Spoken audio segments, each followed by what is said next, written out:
사랑하는 복음교회 여러분, 그리고 이 거룩한 대림절 두 번째 주일에 주님의 식탁 앞으로 나오신 모든 가족 여러분, 주님의 크신 은혜와 평강이 여러분들의 심령 가운데 충만하기를 간절히 소망합니다. 우리는 지금 아기 예수님의 오심을 기다리는 이 대림절의 거룩한 여정 속을 걸어가고 있습니다. 거리에는 벌써 연말의 분주함이 가득하고 사람들은 한 해를 마무리하면서 저마다의 셈법으로 바쁜 시간들을 보내고 있죠.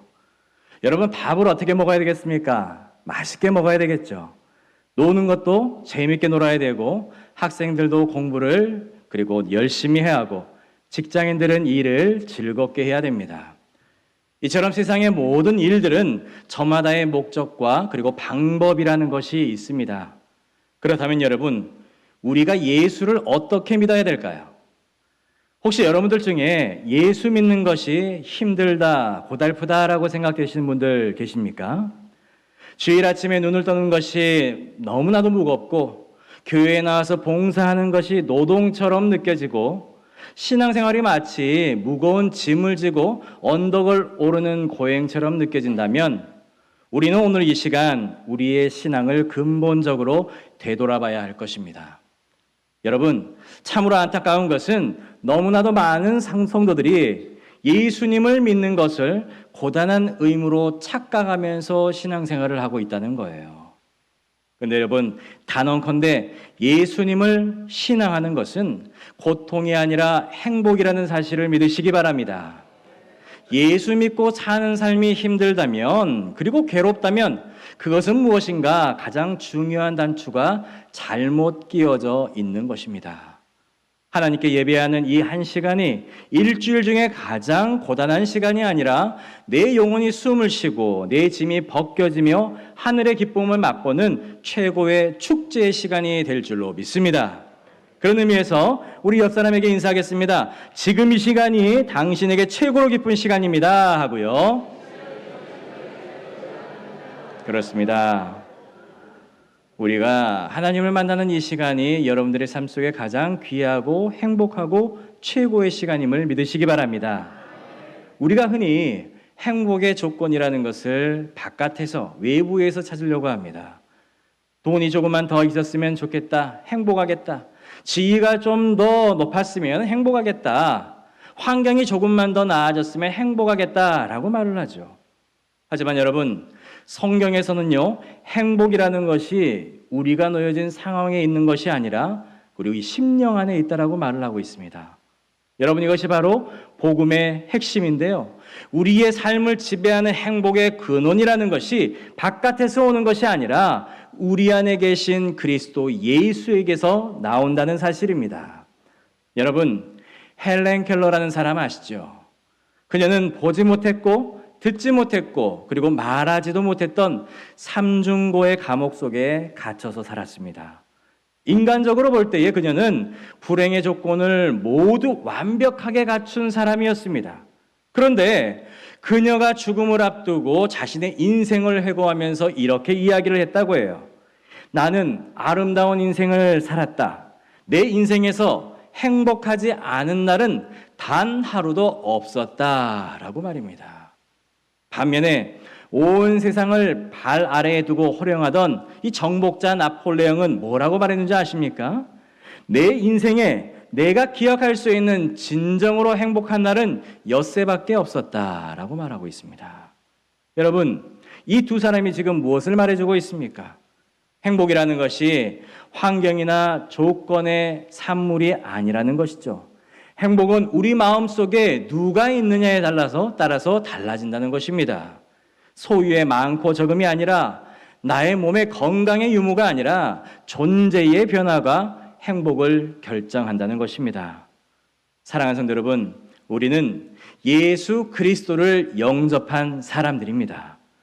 예수님을 영접했다는 것은 단순히 내가 기독교라는 종교를 선택했다라는 말이 아닙니다.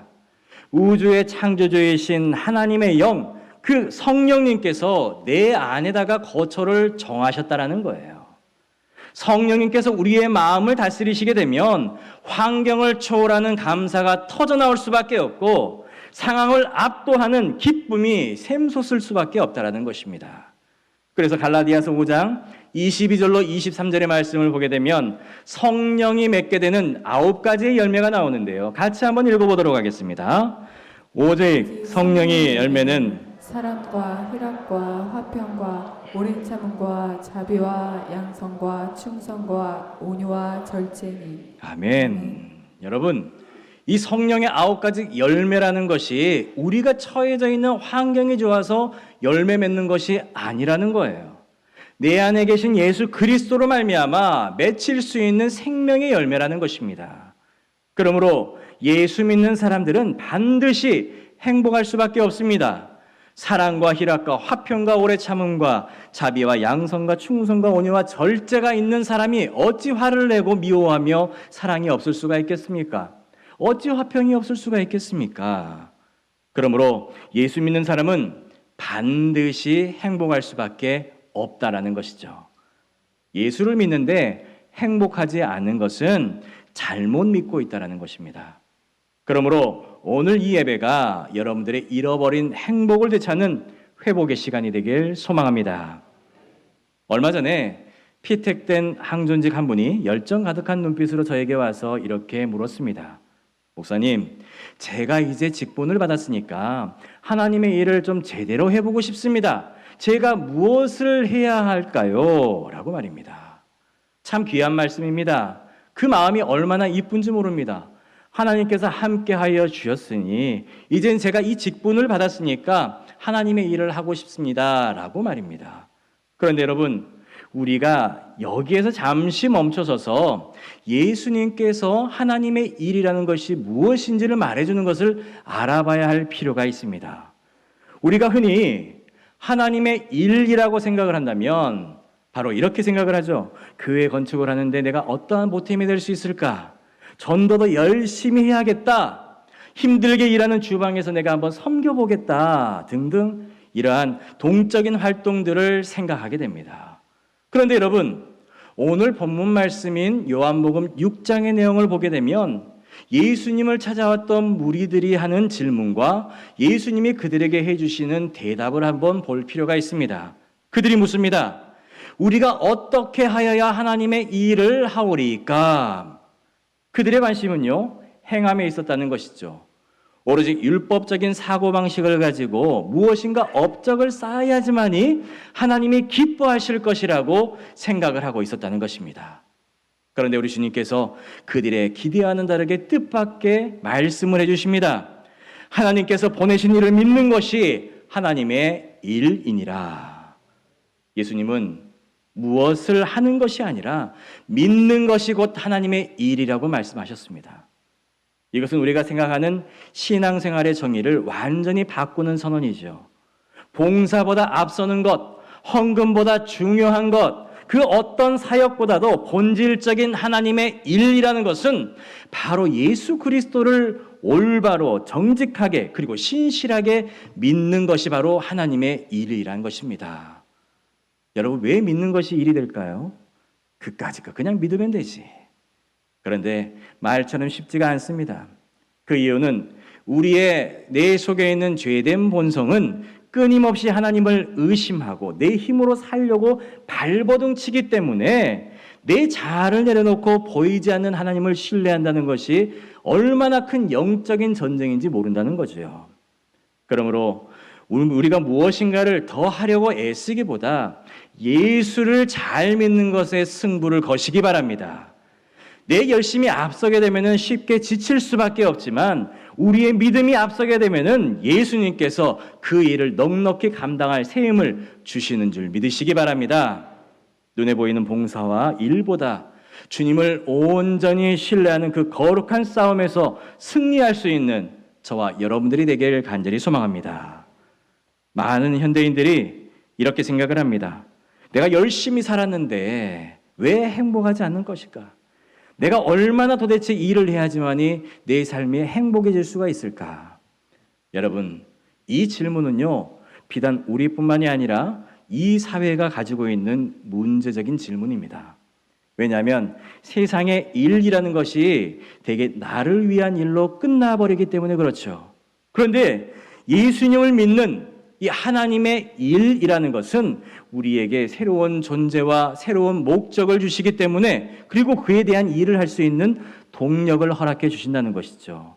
세상의 시각이 아닌 영원한 시각으로 내 일터를 바라보게 해 주신다는 것입니다. 내가 하는 일, 모든 일들, 가정에서 봉사하는 일들, 사업장에서 우리가 고객들에게 정직하고 겸손하게 우리가 대하는 일들, 이것이 바로 예수 그리스도를 믿는 믿음의 열매로 나타날 때에 우리의 직업이 소명이 되는 것이고 우리의 노동이 예배가 되는 것입니다. 사랑하는 성도 여러분, 예수님을 똑바로 믿는 것이 가장 중요합니다. 선포되는 하나님의 말씀 앞에 아멘으로 화답하고 그 말씀을 내 영혼의 양식으로 삼아서 예수님과 깊은 친밀함을 가지고 살아가는 것, 이것이 여러분들이 그 어떤 일보다도 앞서서 행해야 될 일이라는 것, 그래서 그것이 가장 거룩한 하나님의 일이라는 사실을 잊지 마시기 바랍니다. 또한 우리가 이토록 중요한 믿음이라는 하나님의 일을 감당할 때에 하나님은 우리들에게 무엇을 선물로 주실까요? 사도행전 16장 31절의 말씀 같이 한번 읽어보겠습니다. 주 예수를 믿으라. 그리하면 너와 내 집이 구원을 받으리라. 아멘. 바로 구원, 영생을 우리에게 허락해 주신다라는 것이죠. 영생도요, 영생 나름대로 종류가 있습니다. 여러분, 지옥에서도 영원토록 삽니다. 하지만 영원 형벌을 받게 되죠. 하지만 천국에서의 영혼은 차원이 다르죠. 성경이 말하는 영생은 바로 하나님의 생명 그 자체를 내가 소유한다는 것입니다. 하나님의 영원한 사랑과 평강 안에 거하는 영생을 살아갈 수가 있다는 것이죠. 그러므로 지금 이 순간에 여러분들의 마음이 하나님의 사랑으로 가득 차 있다면 여러분들은 이미 영생의 삶을 살아가고 있는 것입니다. 반대로 아무리 교회를 오래 다녔다 할지라도 우리 마음속에 미움과 분노와 시기와 그리고 다툼이 있다라고 하면 우리는 자기 자신을 점검해 봐야 할 것입니다. 천국은 사랑의 나라이고 지옥은 미움의 나라라는 것이죠. 이것이 바로 확실한 구분점이 됩니다. 예수님을 믿고 영생을 얻은 자는 사랑하지 않을 수가 없습니다. 사랑은 구원받은 사람들이 해야 될 의무가 아니라 구원받은 자의 살아있다라고 하는 생체 신호가 되는 것입니다. 여러분, 사도 요한을 봐보십시오. 사도 요한은요, 예수님께서 그의 젊었을 때의 별명을 보아너게라고 했습니다. 뭡니까? 우레의 아들. 그만큼 성격이 급했고 과격한 사람이었습니다. 하지만 3년이라는 시간 동안에 예수님과 동고동락하면서 그분의 뜻을 이어받았을 때 그는 사랑의 사도로 거듭날 수가 있었습니다. 그런 사랑의 사도가 단호하고 무섭게 우리들에게 말씀해 주는 게 있어요. 요한일서 3장 14절에서 15절 말씀 같이 마음에 새기면서 읽어보도록 하겠습니다. 우리는 형제를 사랑함으로 사망에서 옮겨 생명으로 들어간 줄을 알거니와 사랑하지 아니하는 자는 사망에 머물러 있느니라. 그 형제를 미워하는 자마다 살인하는 자니 살인하는 자마다 영생이 그 속에 거하지 아니하는 것을 너희가 아는 바라. 아멘. 여러분, 우리가 사랑하지 않을 때에 누가 가장 기뻐할까요? 사탄 마귀가 기뻐합니다. 사탄은 지옥행의 길잡이가 되어서 끊임없이 우리 귓가에 속삭이고 있습니다. 미워해라, 모함해라, 등을 돌려라, 관계를 끊어라 라고 말입니다. 우리가 이 유혹에 넘어가서 형제를 미워한다면 우리가 비록 이 몸은 예배당에 앉아있다 할지라도 영적으로는 사망 가운데 거하는 것입니다. 빛 가운데 있다고 착각하면서 형제를 미워하는 자는 여전히 어두움 속에 거하는 자라는 것이죠. 그러므로 사랑하는 성도 여러분, 마귀에게 틈을 주지 마시기 바랍니다. 미움이 내 마음속에 꿈틀거리고 있을 때에 그것이 나를 영적으로 어두움으로 끌고 가려고 하는 사탄의 전략이라는 사실을 깨우치시기 바랍니다. 그래서 내 감정에 속지 말고 의지적으로 사랑을 선택하시기 바랍니다. 우리가 서로 용납하고 사랑해 나아갈 때에 어둠은 떠나가고 생명책에서 우리의 이름이 밝게 빛날 줄로 믿습니다. 여러분, 우리가 요즘을 보게 되면은 여러 가지 갈등들이 많이 있죠. 뉴스나 SNS를 보게 되면 세대 간의 갈등, 계층 간의 갈등, 정치적인 갈등 등이 많이 있습니다. 또한 세상의 빛으로 살아가야 될 우리 성도들 사이에서도 우리가 함께 미움의 그림자가 스며들 때가 있습니다. 왜입니까? 믿음이 연약해지고 영생의 기쁨을 빼앗겼기 때문에 그렇습니다. 여러분, 참된 영생의 삶이라는 것은 관계의 회복에 있습니다. 예수님께서 하나님과 우리와의 관계를 회복시켜 주셨듯이 우리는 그 회복된 힘으로 이웃과 형제와의 관계를 회복시켜 나아가야 한다는 거예요. 여러분들의 일터에서, 그리고 여러분들의 가정에서, 여러분들이 섬기고 있는 이 교회당 안에서 용서하고 덮어주고 섬기는 사랑의 실천이 곧 여러분들이 하나님께서 주시는 영생의 시간 속에 거한다는 가장 확실한 증거라는 사실을 잊지 마시기 바랍니다. 여러분, 에녹은 365년 동안 하나님과 동행했습니다. 그만큼 그는 300년이라는 시간 동안에 하나님을 열렬히 사랑했다는 것이죠. 오래 사는 것이 중요한 것이 아니라, 부자로 살아가는 것이 중요한 것이 아니라 누구를 사랑하며 살아가는가가 중요하다는 거예요. 하나님과의 동행, 하나님을 향한 그 믿음과 사랑이 우리 인생의 유일한 가치라는 사실을 잊지 말고 살아가기를 간절히 소망합니다.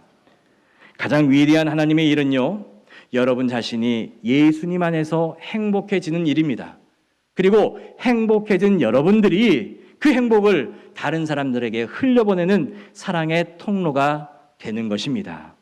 성찬을 통해서 주님의 생명이 충만해지는 시간이 되기를 소망합니다. 미움은 사망이고 사랑은 영생입니다. 사망에서 생명으로 옮겨진 자답게 넉넉히 용서하고 뜨겁게 사랑하며 승리할 수 있는 우리 목포복음교회 성도들이 되시길 주님의 이름으로 간절히 축원합니다. 기도하겠습니다. 사랑과 은혜가 풍성하신 하나님 아버지, 오늘 대림절 둘째 주일에 주님의 식탁 앞에서 저희에게 참된 하나님의 일이 무엇인지 깨닫게 하심을 감사합니다. 오늘 우리에게 하나님께서 보내신 일을 믿는 것이 하나님의 일이라고 알려주셨사오니 우리의 믿음 없음을 도와주시고 예수 그리스도를 지식으로만 아는 것이 아닌 인격적으로 신뢰하고 의지하며 우리의 삶의 주인으로 오직 주님이심을 고백하며 살아가게 하여 주시옵소서. 다시 오실 그날까지 이 믿음과 사랑을 굳게 지켜 승리하는 삶 살게 하여 주시옵소서. 예수님의 이름으로 기도하옵나이다. 아멘.